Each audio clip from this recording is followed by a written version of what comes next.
recommend flannel graph if you're telling stories to children. I have really, really enjoyed using flannel graph. That has been, it's one of those things, some people, I don't know, I'm sure there's lots of different ways of doing it. I prefer something that isn't just pumping more media into their face. So I really like how something like this can be used to connect with them. And pictures are always a good thing. We've used flannel graph for Kids Club for years, and one of the things that we do is every Saturday after I tell the story, then the next Saturday, if they can remember the story from the Saturday before, they get a prize. And that has really helped them to pay attention and to think about the stories. And it's amazing. It's very fascinating the things they remember. Sometimes the things they remember were just not the point. And I'm like, maybe I didn't do a very good job of maybe the point wasn't the point. But it is very interesting, the things they remember and the things they don't. But that is something that has worked well for us. So I live in Sacramento, California, which is a few miles from here and a bit of a different climate from here.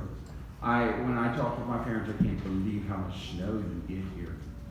In Sacramento, I've seen flurries 2 times in 16 years. So we rarely get frost. On the flip side, a week ago it was 111 out there. But it's a very dry heat. It'll still go into the 60s at night. So it's more of a desert climate. I've gotten more used to it, and I like it. I get very tired of the humidity in the east. But, I really, though, if there's one thing that disappoints me, it's when people talk about the weather like they would live there just because of that. I really would recommend you not make a location change or make you live somewhere just for whatever the weather is. I don't think it's worth it. Make something else more important. So this is the area. When I go to different areas, I like to see the area that I'm around. It's always interesting to me. This is the area that we live in. This is the red line is the apartment complex. The white arrow is the house, the building that we live in. We live in the downstairs, and we live here. There's an apartment above us. There's an apartment over here beside us. There's an apartment above them. Then there's a sidewalk just on the other side of the sidewalk is another apartment building, and just on this side is another one, and we're packed in there. Interestingly enough, this is right around 33 acres. How many people can you fit into 33 acres if you decide to? It's kind of interesting. I'm sure that we probably don't have the highest population in 33 acres, but it's probably a little bit higher than it is here. So the population in those 33 acres is over 2,000 people. I've asked the apartment complex manager, so how many people live in Logan Park Apartments? He said over 2,000. So this 33 acres can hold over 2,000 people. So how does that compare to the area that I'm in right now? How many people live in Guy's Mills? Anybody know? Google says you have 118 people. I said that means that when Faith Builders has Teachers Week, you double your population. Kind of interesting. So the zip code that I live in is 95842. And that zip code has almost 8,000 people per square mile. Anybody want to guess what the 16327 zip code has per square mile? Google says 45. So yes, it's a bit of a different place. I live in a bit of a different place than here. But I've also found that there are similarities in any place that you live. And I think that the opportunities, yes, I feel like I have more opportunities just because of the sheer number of people. And because of the ease of learning to know them. I can, when I stick my head out my door, I can meet my neighbor. It's a little bit more difficult when you have to drive out your lane, drive to somewhere else, drive in their lane, look where the dog is, go knock on the door. It's a little more difficult to learn to know your neighbors. And that's been a blessing for us. It's just being right there with them forces me or encourages me to learn to know my neighbors. I'm thankful for that. It's been good for me to be pushed into some of that. But I've also pondered, so I've been out there about 16 years. We moved into Logan Park Apartments when we got married almost 10 years ago. And I've thought a lot about my neighbors and who they are and how I relate to them and why I do what I do. So, why do you do what you do? I don't know what a lot of you do for work. Why do you do what you do? A lot of people would call me a teacher. Well, why do I do what I do? And there's a lot of different answers we could give to that. Some people would say, well, I was born that way. This is just always what I've done. Other people are going to say, I like what I get from it. I enjoy seeing the light in children's eyes when they get a concept. It's part of what keeps me coming back. I'll be honest. That's part of what I enjoy about teaching. So I hope that we get something out of what we do. Some people say, there are a few of us who get to say, it's what I've always dreamed of.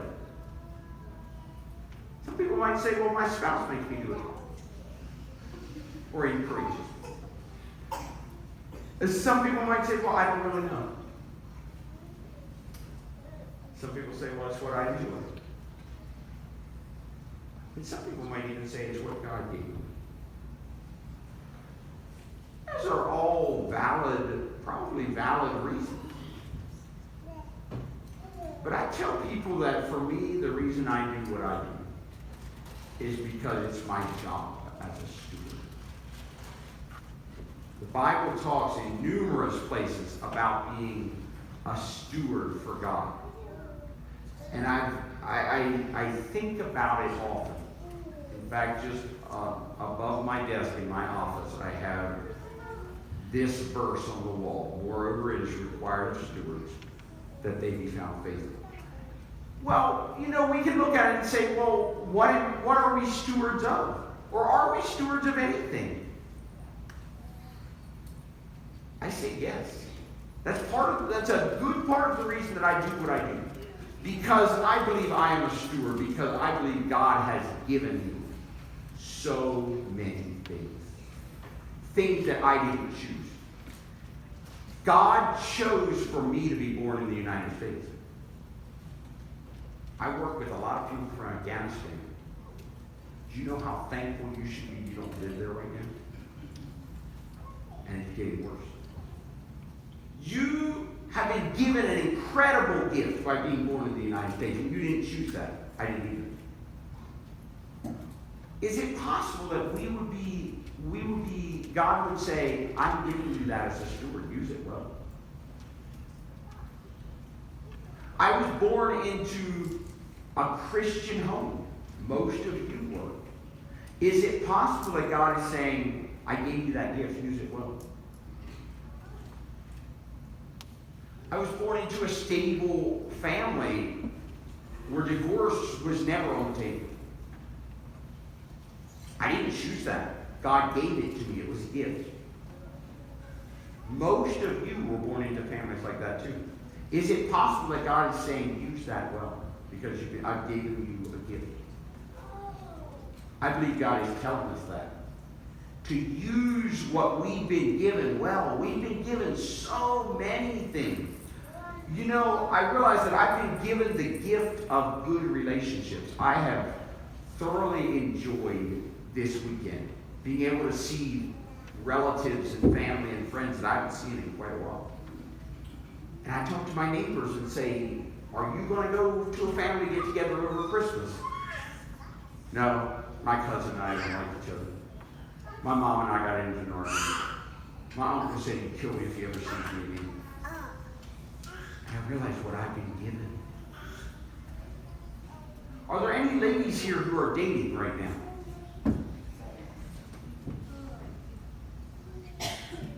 All right, good. So I have a question for you. Is this your boyfriend right beside you? Okay.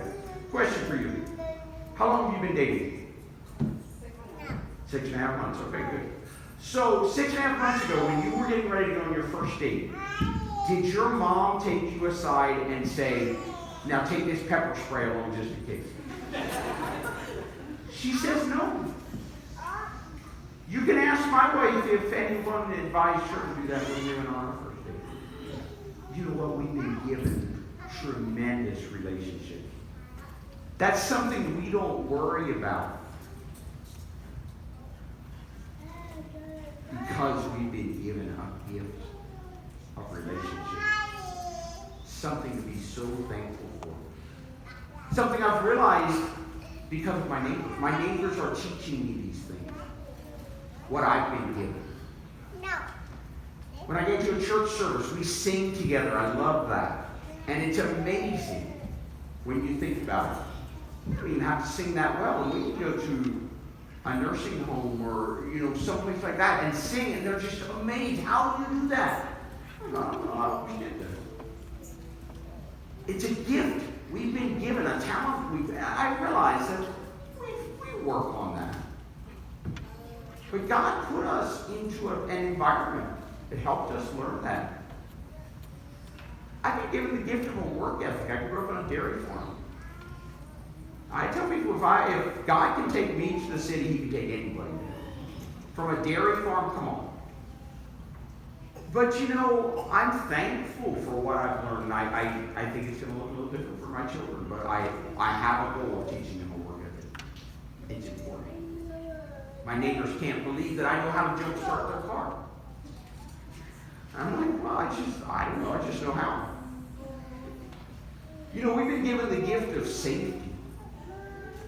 We've been given the gift of community. 2 days before I came, we left on our trip, I get a text from someone in Utah, one of my friends. And he said, I've got several friends who are coming through Sacramento. Can they spend the night at your place? I said, sure. But I said, I'm going to be gone. I said, they use my house anyway. So my neighbor came over. I talked to my neighbor before I left, and I said, hey, we're going to be gone, but I'm letting you know there's going to be people spending the night on Saturday night. She said, who is it? I said, I don't know. She said, what? I said, no, I never met him. She said, is that okay? So, yeah. I said, you have to understand. I talked with one of my friends. And I said, I would trust him with my life. He's a good friend. And his friends of his.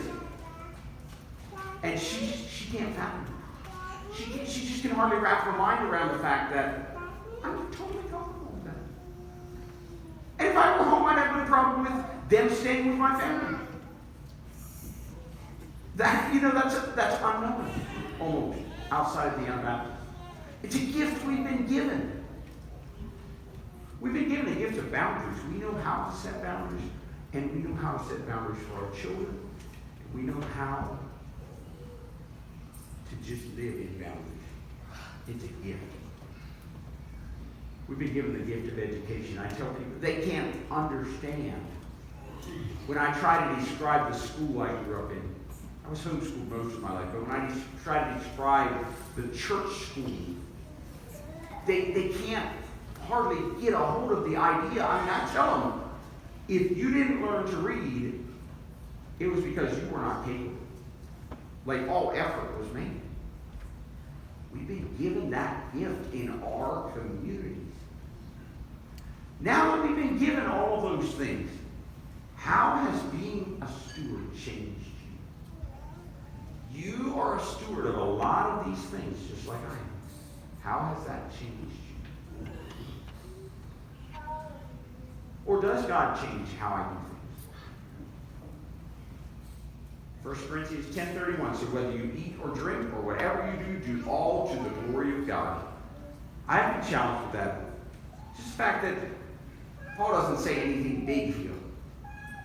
He says eating or drinking. You know, that seems fairly commonplace. Whatever you do it to the glory of God. Know why you do what you do.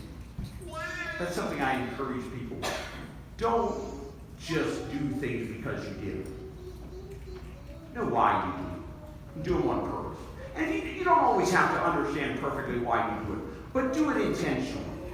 There's no point in doing it halfway and saying you did. Do things on purpose.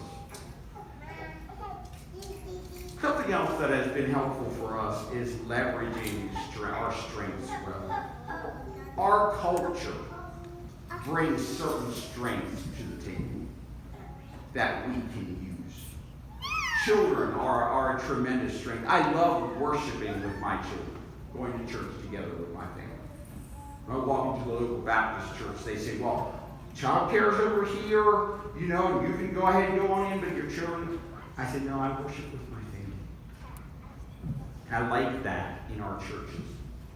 I can take almost any Anabaptist youth who come to visit me or come, and they know how to work with children. Because they're such a part of the fabric of our culture. Use that strength well. It gives us tremendous abilities in the area of kids' growth. Cooking. How many of you ladies know how to make chocolate chip cookies? I know, that seems fairly simple. Well, you know, I can line up my neighbors out the sidewalk for my wife's chocolate chip cookies. Cooking is a strength we have. Use it. Think about how you could use cooking to learn to know your neighbors. How could you use cooking to impact the community? A lot of us know how to be thrifty. We've been trained to be thrifty. We can live in areas that it's hard for other people to live in because we know how to save money. Use that well. Sewing. There's a reason that people knock on our door and say, Mr. Rosetta, can you sew these things on my biker jacket? Because they assume that she knows how to sew. How can we use sewing in a good way for the kingdom thinking? Hard work. We've been given the gift of hard work. Use that to impact your community. How can you use that? There are so many different ways that a lot of us have our own businesses. How can we use that to impact our community? A lot of us have pickups. What if somebody needs help moving? You know, just a lot of things that we can do if we do it on purpose. And that's been just a challenge for me and a blessing.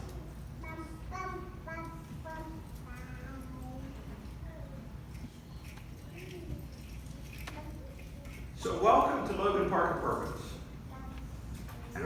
a low-income housing complex in Sacramento with over 2,000 people. Show you a few pictures. We live, the area that we live in is densely populated. Besides the apartment complex we live in, just across the street there's another one, just across this street there's another one. And you know, it's all over, the people are all over the place. We work with quite a few people, but I don't think we work with anyone that's more than a mile from where we live. It's just, I love the ease of access. You know, we don't have to try to figure out how to bus people or how to, all that stuff. They live right there. So nice. We also live where there's a lot of playgrounds in our apartment complex. Our apartment complex is kind of where the children like to hang out. Because we're the one, we have the most tools and the most play equipment. And so from even neighboring complexes, they come over to hang out in our apartment complex, and you can learn to know. You can at any time just take a gallon of juice down to one of the playgrounds and hang out with the children there. There's always something going on. When we first moved in there, we tried to figure out, we wanted to be good neighbors. And we also, as we started doing more things, we realized we need more accountability. And so in conjunction with forming a 501c3, you have to have a board. And I tell you, this board has been tremendous for us. I recommend all of you men having a board. It probably won't look exactly like it does for us. But men that you can trust, that you can talk to. That has been a tremendous blessing. We put Ernest on our board, and then lo and behold, he became related. So I'm not sure what that means for some of the others, but it's been interesting. We have appreciated Ernest's knowledge of the city. He really brings some of that to the table. But it's been a real blessing for us. And Byron and Bonnie over here on the right, he's a licensed family marriage therapist. Brings a tremendous wealth of knowledge about working with people. And he's not actually on the board. We call him our staff grandparents. They just check in with staff, make sure we're doing okay, and have been so available to talk to if we have questions, things like that. We have 2 single girls. Well, I guess Miss Kylie is not single anymore. She just got married about a month ago. So it's 2 single girls helping us this past school year. They have been a real blessing to us. We rent this space. This space has been a dream come true for me. For years, I kept saying, eventually we might want to rent space. And when this was available, we spent a long time working on renovations and trying to figure out how to comply with all the government regulations, but it has been just a huge blessing for us. But we never thought that we would be here when we started out here. The first thing we did was when we moved in there, we went over and knocked on our neighbor's door. It was a single mom with 2 children. And we said, would you come over for supper tomorrow evening? I said, yes, we would. It was an African-American family. They came over, and after supper, I asked the children, do you know how to play Monopoly? Yeah. So I said, well, let's play. So we played Monopoly, and then when they left at the end of the evening, I said, so come over tomorrow evening after school if you want to. I was working for Choice Books at the time, and I said, I leave early and get home early. Come knock on our door when you get home from school if you want to. And they did. And then I said, well, more than just 3 of us can play Monopoly. Do you have any friends you like to play? Invite them over. And Rosanna would make popcorn. And I played countless games and for hours on my living room floor, just having fun with my neighbors. And it's amazing. We think adults have a good network. These children. When a few of them find out what's going on, then it's amazing how that spreads. But we had so much fun with these children in our living rooms. And it was just interesting. I learned a lot about them. I'm sure they learned a lot about us. There was one of the girls who would tell her mom every day after she'd get home from school, she'd say, well, I'm going to go over and visit the Pilgrims. She'd come over to our house. And it was funny because it was probably several months later that we invited her and her mom over for dinner. And when her mom came in the door, she said, you're white? I said, what am I supposed to be? She said, I just thought you'd be black like I am. I said, I'll take that as a compliment. But you really, when you open yourself and you open your arms, all of a sudden colors, skin colors, age, gender, just don't matter as much as they do. And it's amazing because it goes both ways. Because now I can talk about a child and Rosanna's like, well, is it black or white? I'm like, I don't know. It doesn't matter anyway, but I just don't know. Because I don't see it anymore. And that's been a blessing for me. Well, after we started doing that, we told some of the children, we said, we want you to come over. This was before we had any children aboard. So you can ask Rosanna for sure. She played so many games with them out on the sidewalk, and we just had a great time with the neighborhood children. It was a lot of fun. And so after we did that for a while, we said, we want to start doing something. We want a way of telling Bible stories. What if we could figure out a way of doing that? So we said, we want you come, you're welcome to come visit us anytime. But on Saturdays, come over at 3 o'clock. And we want to tell Bible stories. We're going to have a craft project and tell Bible stories. And so they did. And the first time we made cars and tractors out of candy. So Larry here now is my salesman. Because when he walks down the sidewalk, the first person that sees him says, where'd you get that? I want one. What's this doing there? Well, how do I get one? We're knocking the door. So there you go. And how many people can you fit in a one-bedroom apartment? I don't know, but there is a limit. After a while, we started saying, this isn't going to work forever. The last time we had kids club in our apartment, we made rice dolls using socks, putting rice in socks.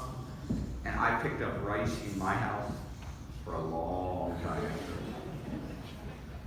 But we just had a lot of fun with those children. And we have a community building in our apartment complex that I had learned to know the pastor who ran the ministry there. And so I just picked up the phone and called her and explained what we do and said, any chance that we could use the community building? Well, she said, of course. This is exactly what it's for. You come down tomorrow and I'll give you keys and you can sign 2 forms and you'll be on our insurance and you can do whatever you want on Saturday afternoons. And I tell you, that was a tremendous blessing from God. In California, sometimes it feels like, red tape just holds the world together. And it was so simple. The next day I went down and met with Pastor Joy and signed the form. She gave me keys. And until COVID hit, we have used this building. It's been such a blessing. I also realized that sometimes you have to just go out and try things. And I've been so thankful. I had no idea what her response would be when I called her. But I was so thankful I did. So on any given Saturday until COVID, you could see this many children outside waiting, or you might see 6 times this. It just... And when you put your mind to it, what are things that you can do with children in Kids Club? There's just, the sky's the limit. There's so many different things you can do. Pinterest is just a wealth. Yes, you use Pinterest too. It's a wealth of information for something like this. It really is. How many of you have made ice cream in a Ziploc bag? Oh, come on. This needs to be on your bucket list. You need to do this before you die. So you take a Ziploc bag and you put your ice cream ingredients in it.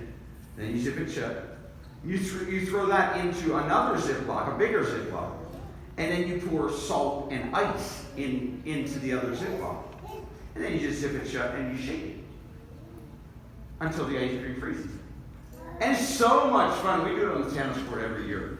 It's so much fun because, the children are like, look, it's getting hard. It's so neat to watch them having fun. And it's great because at the end you have something good to eat too. But it's, those kinds of things are things that make memories. And then you can sit down with them on the blankets and say, so what's your summer looking like? Are you involved in summer school? Are you thinking about, are you going to visit your dad or somebody else of your relatives? What's happening? And I have the privilege of taking these children and telling them Bible stories. That is a privilege to me. One of the things that has bothered us for years is the number of people in the apartment complex that feel so entitled because they're so used to having everything given to them. And you get tired of that after a while. And so one of the things that we do almost every year is we buy things to put school kids together for Christian Aid Ministries. And then on a Saturday, we have the children help us pack them. And at the end, I show them pictures of where these school kids are going. Haiti, Liberia, Kenya, wherever they're going. Syria now, actually. And I ask them, so does your school look like this school? Does your school have bullet holes in the walls? Well, of course not. I tell them, you are not the poorest person in the world. And besides that, you can help other people. You can make a difference. And they can hardly wrap their minds around it. I told them one time, I said, in this country of Haiti, I said, if the corn doesn't grow, they die. Like, literally die. And one of the boys said, where's the government? I said, well, either the government doesn't care, or they can't help. But it's so hard for them to understand that concept, some of those concepts. And I don't know that this fixes everything, but it does give me a chance to say, you know what? You can make a difference. And you are not the poorest person in the world.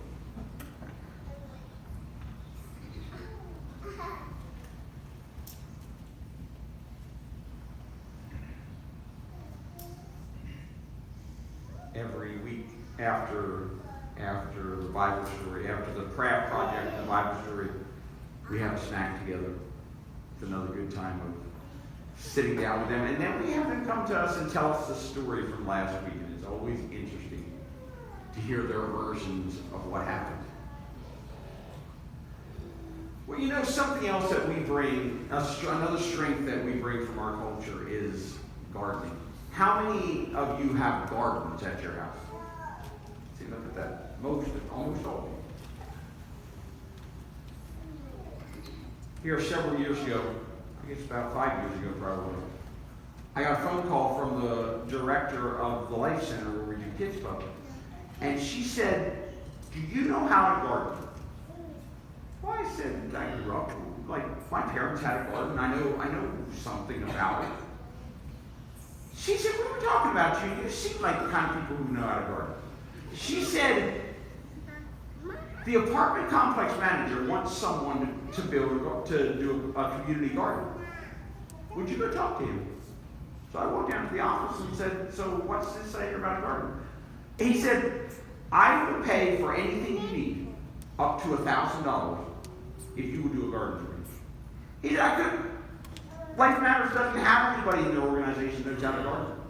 He said, for years I dreamed of having a garden and could never find someone who knew how to garden. So we've done a garden for the last quite a few years. It's another thing that leverages your strength. And this just kind of fell into our lap. But it's been so fascinating and a lot of fun for the community, a lot of fun for us. I had to learn a lot about drip irrigation and all of that stuff. I told one of my friends after I agreed to do the garden, I called him and said, Thomas, you're going to have to teach me how to do a garden in California. I said, in Maryland, we prayed for rain. Well, he said, praying is a great idea, but he said, you might want to do a little bit more than that out here. So I learned how to do irrigation. And I tell you, I get real joy out of a nice, I know this isn't anywhere close to the size of your cornfield, But I do get there. To me, there's just something about a nice field of corn that is just beautiful. It's a lot of fun to get the community involved. Every year at the end of the garden, we have a party for the community. It's a good way of having fun together, you know, and then after we're done serving food, they're welcome, you know, we just strip the garden. Anything that's left, have at it, you know, and flowers, and it's a lot of fun. Well, you know, something you're starting to realize is that the things we do have really been because we have taken the opportunities God gave to us. Soon after Rosanna and I got married, we prayed specifically that we told God we want to be available, especially in our community. And you know, I believe God took that more seriously than we did, maybe. It's been amazing, the opportunities that have come. So when we started having children of our own, we realized we're going to have to make a few changes. Like, we can't live with these children in our house all the time, constantly. And we started having kids club at the Life Center. So I told them, I said, you know, we still want you to come over to our house. But I said, you're probably not going to be able to come inside all the time. That's just the way it is. So I said, when you come to my house, you knock on my door and ask me if I have any fruit. And if I have fruit, I will give you fruit. And so they did. And I started giving out fruit. Eventually, we put a doorbell over here on our patio. And if they come and ring the doorbell, Rosanna and I will go out and say, so today we have bananas and oranges and apples. Which one would you like? And they tell us. And it gives us that little connection to keep up with them throughout the week. And you know, I tell people that I solved significant problems right here. Those of you that have taught school or been involved with children, you know that when you get into a situation where somebody's misbehaving, you're running into a problem. Well, he's upset, I might be a little upset, and all his peers are gathered around to see what's going to happen. And it's a little hard to come to a good conclusion. But you know, when I can about 2 days later, when he comes over for fruit by himself, then I can pull him aside and say, so, Joe, what do you wish I would do different? I want to be your friend. How are we going to do this? What are things that you could maybe change? And I get to solve some things at my doorbell when I'm one-on-one that are a little harder to solve in a group. It's been a real blessing for us. And my dear little doorbell probably gets as much use sometimes in a day as a lot of them do to you. You know, it just varies a lot. We've served up to 150 people in a day, or as low as 10. Weather makes a big difference. COVID has made a big difference. It's been interesting. But I no longer go to the store and buy small quantities. You want to make it worth it while you're getting it. You know, we talked about how cooking is something that our culture has given us. So we had some girls who came over and said, Miss Rosanna, you just make the best food. Would you teach us how? Well, you get to do a lot of things when you're talking about a cooking class. You can fix things like this and say, is this a balanced diet? She says, no. Why not? Too much sugar. Too much? Yeah, probably so. Well, then you can say, okay, what should be different? What would be different?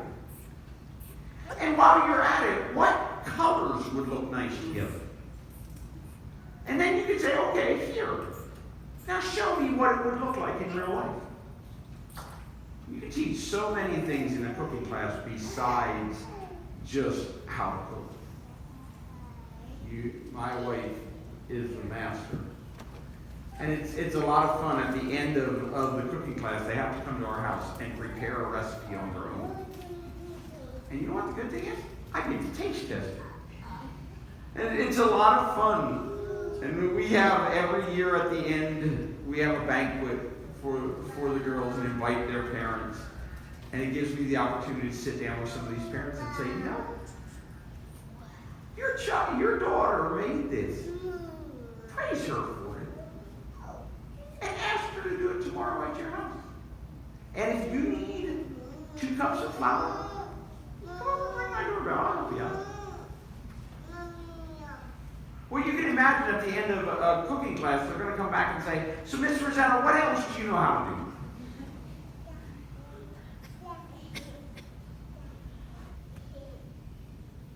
Sewing classes have been very interesting. You know, you should all of us guys should at some point have the opportunity to teach this young man how to pound a nail. It's harder than you think. And it's very interesting. Yes, we battered a few fingers. But it's good for them. And it's very interesting to hang out with them and talk about these things. It gives them maybe a window into my world and gives me a window. You know, I continue to learn more about their world. And it's neat, the things that you can come up with. You know, for years I was bothered by the fact that there were children that I knew who were in 4th, 5th grade who didn't know how to read. It just bothered me that they didn't know how to read. What are the chances of a 4th grader who doesn't know how to read becoming anything? Like really ever getting a job? Ever doing anything in life? Not very good. And I kept saying, how can we do something for these people? And finally, I just said, you know, I think we're just going to try something. So we went and visited the places where we knew that there were problems, where there were struggling children, and said, hey, we want to work with your children. And it's been very interesting. I've learned a lot of things. But it's been good for me. I taught school for 5 years, so I have a background in education. And I feel, you know, it's something that's important to me. But about the time we started doing that, there were a bunch of Afghani immigrants who started moving into Sacramento. We started seeing some of these Afghani children showing up at Kids Club. We soon learned that, you know, they're struggling to learn the language. So we talked with some of the parents and said, what about helping some of them? We realized that with some of these, you can actually hold classes rather than, you know, if they're all over the map, you almost have to work with a one-on-one. Well, some of these immigrants are at a lot the same place in their struggle. And they need help. They're struggling. They get thrown straight into public school in whatever grade they belong in by their age. And there you go. And then, you know, imagine if that happens to you when you move to choose a country that has a different language than you want to speak.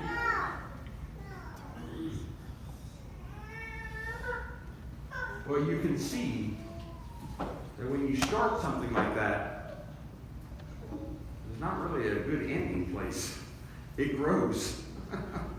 And interestingly enough, at the same time, one of the Afghani men came to us and said, would you teach my wife English? I had never thought about teaching adults. I've always worked with children. We had a girl who was helping us, and I asked her, I said, would you like to teach adults English? She said, I'd be interested in trying. So we said, yeah, we'll try it. And he said, my wife cries for hours every day because she can't get out of the house. She doesn't know where she's going. She doesn't know how to go shopping. She can't do anything. She's stuck in the house. She doesn't know anybody. And she's stuck. He knew some English from having worked with the U.S. military in Afghanistan. That's why they were able to come over. But his wife just knew nothing. So I went out and bought a whiteboard, and we started on the floor of an apartment doing English. And that went from that to this, to doing babysitting while the ladies are in class. And here you go again. And we started to realize that we've been here long enough that we're getting over the hump. Rather than continuing to look for opportunities, we're going to have to start saying, whoa, now slow down just a little bit. Because the opportunities are just endless when you are persistent and make yourself available. Bible classes. Every Wednesday afternoon we hold a Bible class for children aged 9 and up. And that's been very interesting to discuss Bible stories, but also real issues that they're facing. It's been very interesting. I've learned a lot. I hope I've taught them a few things. Adult Bible study. Every Sunday afternoon we have a group of people who come. It's small. We don't have a lot of people. We don't really want a lot of people. I'd rather have a few people who are actually interested in God than a bunch of people who come just for the fun of it. So it's been very interesting. I've learned a lot from these ladies, and one of the things that I've realized is that for most of these people, they have never had someone pray for them. And if you say, "May I pray for you?" I understand what you're talking about. I want to pray about that. They just don't know how to do it. Like they almost don't know what to do. They're glad to have you pray for them. But they just get all emotional and tears in their eyes. And they just... And that is something that we can offer. It's extremely rare for us to find someone who says, "No, I'd rather you talk to me."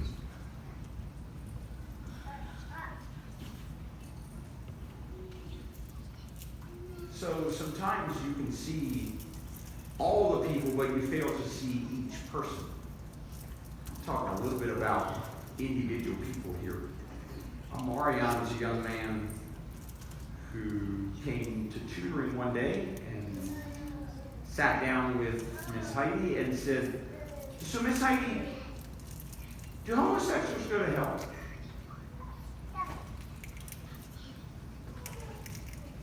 Well, what do you think? Do homosexuals go to hell?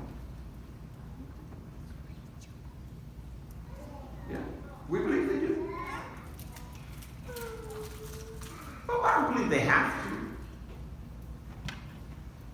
And so we have the opportunity to talk with Marianne and say, "Marianne, yes, it's wrong. But that doesn't mean your mom has to go to hell because she is in a lesbian relationship. Because God loves her. And God loves you. And God wants her to change. And God gives a way for her to change and to be forgiven." But imagine the weight that Marianne carries when he thinks about some of these things. It's hard for us to deal with some of that. When Kyrie comes, you can guess that food ranks fairly high in his life. And for years, I gave him a hard time about his talent shirt. I said, "Kyrie, that thing's just about you're just about outgrowing this thing. I said, "I like this shirt, but it's about time to retire it." And then he loved me when he came around with his yellow shirt. And I said, "Kyrie, I like this one even better." But it's very interesting. His mom was in a car accident and is in a wheelchair. And so his grandma helps take care of them quite a bit. But they love to garden. Kyrie and I can talk about tomatoes. They grow tomatoes on their patio. It's very interesting. Jada, I had the privilege of tutoring this young girl. for a while. Well, she's 18 now. She just graduated from high school not long ago. I was so proud of her. You know, this is a very interesting story. Jada's a girl who lived in Logan Park with her mom and then moved back to the Carolinas with her mom. And things weren't going well, and she and her mom got into a scrap, and so she left. And she took the Amtrak all the way from the Carolinas back to Sacramento when she was, I think, 14.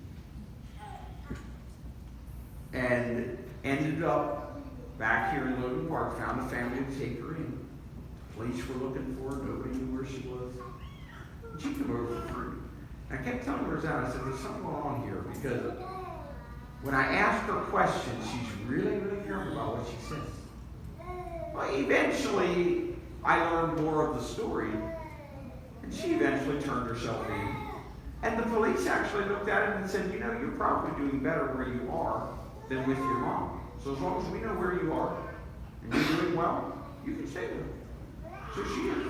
She just recently joined the Navy, but until then, she was living there in Logan Park. And when she would come down for tutoring, I helped her with her math and English, but we talked about a lot of things. You know, everything, and she's biracial, so I would ask her, I said, so, do you experience racism from white? What does this look like? And I'd ask her questions like that, and then she would ask, you know, she would say, I just don't think abortion is wrong. And we talk about things like that. It was very interesting. It did me a lot of good to think about what do I think? And do I just think that, or do I have a reason for thinking that because of Scripture? Nigeria and Nehemiah, these young men, when they were, I don't think they were even in daycare yet. They went, they got dropped off at daycare, and their mom never came back. So they ended up in the foster system and were eventually placed with their aunt and ended up living in Logan Park. What do you think Nigeria and Nehemiah have to think about when they lay down at night before they go to sleep? Imagine what abandonment like that from your mom would feel. Remember, you've been given a gift that didn't happen to you.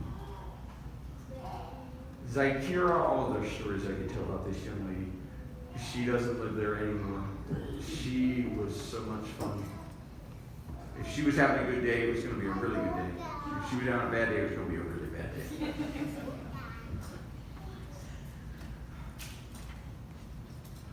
Here's someone from Afghanistan. When I asked him, hey, how are your parents doing? It's not safe. I said, is there anything we can do to help them? No. You know, the situation in Afghanistan continues to get worse. They're pulling the troops out again. And, you know, we can't fathom what 20 years of fighting in a country does to the country. I was talking about electricity in one of my English classes, and all of a sudden, several of the guys just really started, they were talking, and they were talking in Farsi, and I said, what's going on? They said, why do you have electricity everywhere in your country? And we're lucky if we have it in one city in our country, in the city of Kabul, the capital. I said, it's infrastructure for us. But I said, you have to understand, we have really, since 1850, we have not had a war on our soil. Since the Civil War. It's a long time. We've been so blessed. And I just, you know, I feel sorry for these people. And especially for the ones that are still in Afghanistan.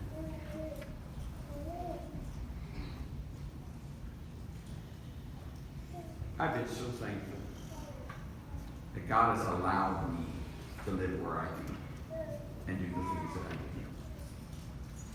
do. I was thinking about what things might look like for you if you were to think about a more urban area. I don't have a lot of answers. I don't take anything I say as the gospel. Take it lightly and think about it, and if it's a help, that's great. If not, that's fine. I want to be careful not, I have opinions. But that doesn't mean that it's a good idea to do it just because it's my opinion. I enjoy working with African Americans. I enjoy I've gotten used to living in low income housing. I enjoy that. I think the opportunities in low income areas are tremendous. But I think it also depends what the goal is. Because I also know that Urban Mennonite Ministries in Baltimore is in a much more upscale neighborhood, and they've done really well there. But one of the things that is really important has been really important for us is location. Think about what you want to do and where you might live. Don't live here and start a mission in Erie. Please don't. Move there. We have gotten so many benefits from being there. If you come to visit me, the community is much more likely to steal from you than from me, because I'm part of the community. You're not.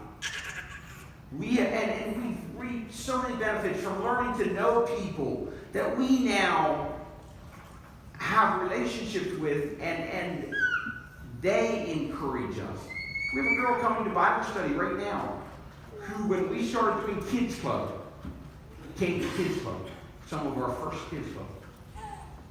And she has talked about it. She's like, when we were growing up, we had you guys to come to. And I feel like we just did a Kids Club. You know, we always felt like there were so many more things we could have done. But she's like, you were such a help to us. And now she comes to Bible study. But unless you are plugged into a community and are there longer term, it's not going to happen. You have to live there. You have to be committed there for a length of time. Children are part of our culture. We have tremendous strengths with children. That's something that you can think about. But if you are moving into the city with children, plan for what that will look like too. You know, our children, we don't expect our children to be out of our sight ever. You know, at least they're at their age. We do things with our family. If they're going to go to the park, we're going with them. If they're going to do anything outside, we're going to go home. You know, we have a few neighbors that we trust. You want to be really careful and give real good thought before you let your children go into other people's homes without you. You want to really think about that. And that's something that amazes me now. See, I grew up like you're living. You know, I grew up on a dairy farm. But now I come back and, you know, after church, the children just, like, where are they? Oh. And sometimes I think we could do better in our own churches. I'm disturbed when I hear about abuse cases that happen in our churches. And yes, the perpetrator is wrong. But sometimes I wonder if we as parents hold some responsibility for not knowing where our children are and what they're doing. Unsupervised children tend to get into things.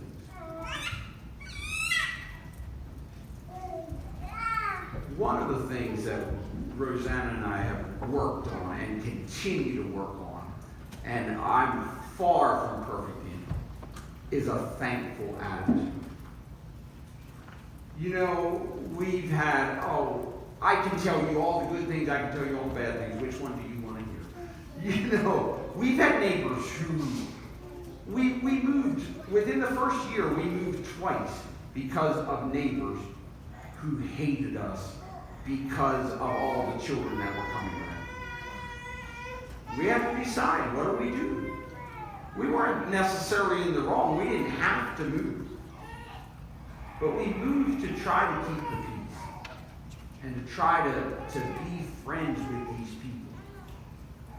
Those are things that you're going to run into. It's never as perfect as you wish it were. But learning to be thankful is a tremendous asset in anything. So those are some suggestions I would have. I don't know how helpful that is. But do it.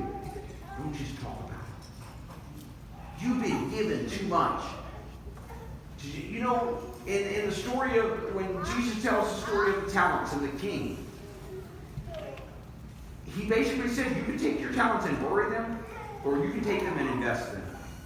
And we know that Jesus highly recommends investing them. Do it. Just do it. You've been given too much to not invest. Go out and invest in your community. If you know of people who would be interested in teaching English, or if you yourself would be interested in teaching English, please come talk to us. We are looking for 2 teachers for this coming school term. I don't like the situation I'm in. The number of immigrants is just amazing, and it's continuing to this day, and I expect it to continue for a while. The opportunities are just incredible, and we continue to have to say what makes sense, what's a good idea, what isn't. So if you know of people, especially ladies, who you think would be cut out for this kind of thing, talk to us, talk to Rosanna, all right? Are there questions I can answer?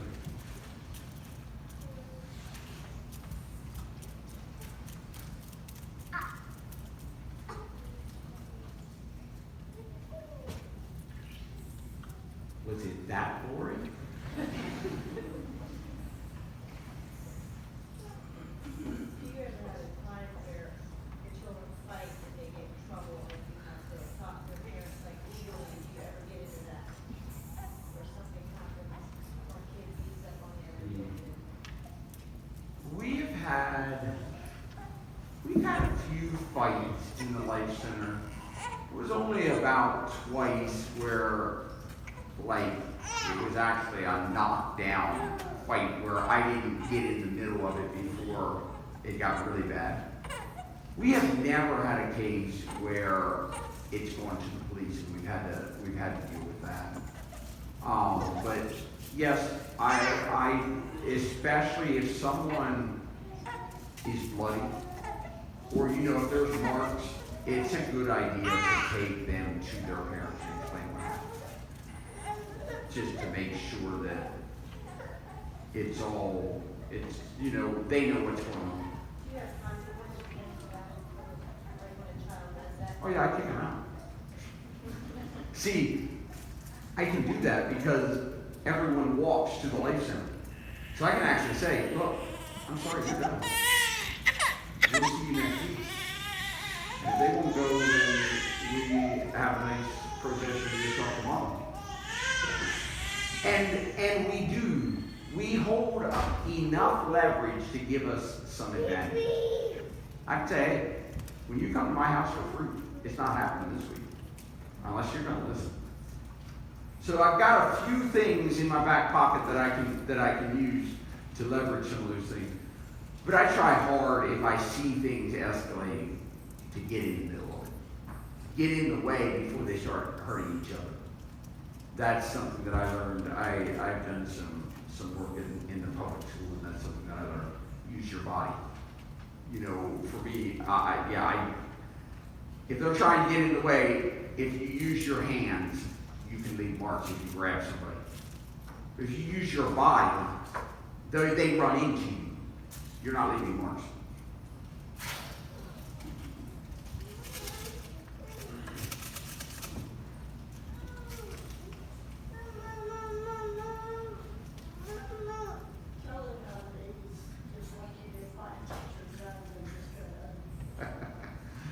So here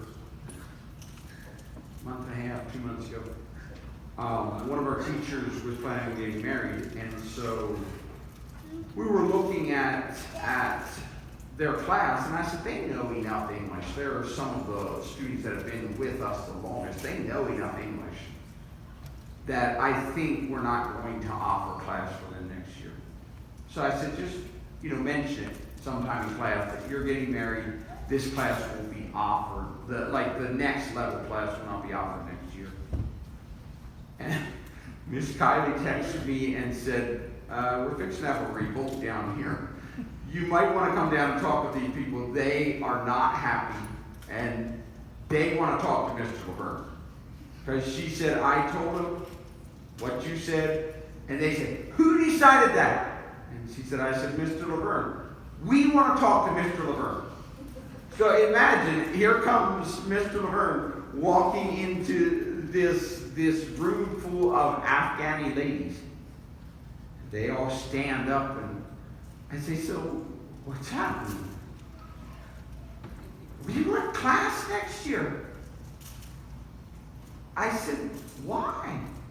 Because Miss Kylie, good teacher. Miss Clarissa, good teacher. You good teacher. Miss Rosanna, good teacher. You take care of our kids. We like it here. I said, you can go to college. You've got options in the community. No, you take care of our kids. You good teacher. We come here. Well, I said, thank you. I said, I appreciate that.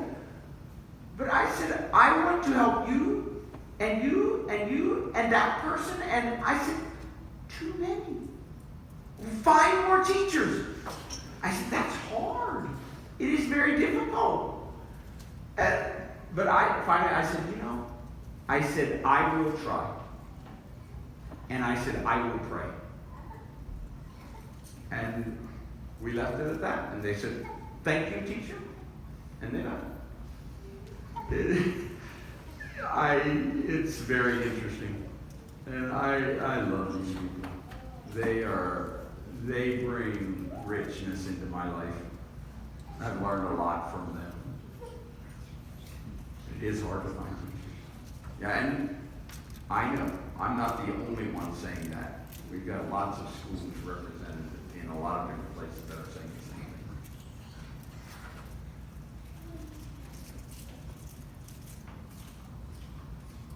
Thank you for allowing me to be here. Thank you for coming. The one thing I want you to remember is that each one of you have neighbors, just like we do. You might not have quite so many, but you have neighbors too. That means you have opportunities to take the talent that God has given you and invest them in your community, whether that's here, whether that's in Erie. You have opportunities. Use those opportunities. Don't let them get away.